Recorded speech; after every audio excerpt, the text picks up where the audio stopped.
Malaki ang posibilidad na matanggal sa pagkapulis sa mga sospek na sangkot sa barilang nangyari sa Barangay Irawan noong Biyernes Santo.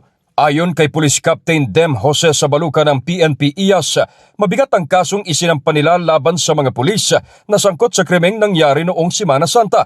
Dagdag ng opisyal na maliban sa 4 na mga police officer na pinangalanan, may 4 pa silang sinampahan ng kaso, kabilang na dito ang hepe ng Police Station 2.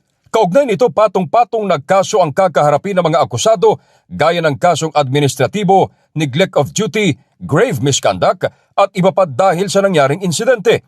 At dahil sa dami ng isinampang kaso, malaki ang tsansang hindi na makabalik sa pagkapulis ang mga sospek, lalo pat may kinakaharap pa silang criminal case dahil sa napaslang na Bucor personnel.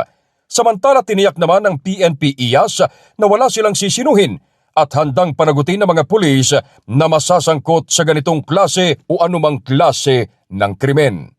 Ito si K5 Ray Almudal para sa Impilang Kampiyon sa Balita, Serbisyo Publiko at Kasiyahan sa Palawan, K5 News FM.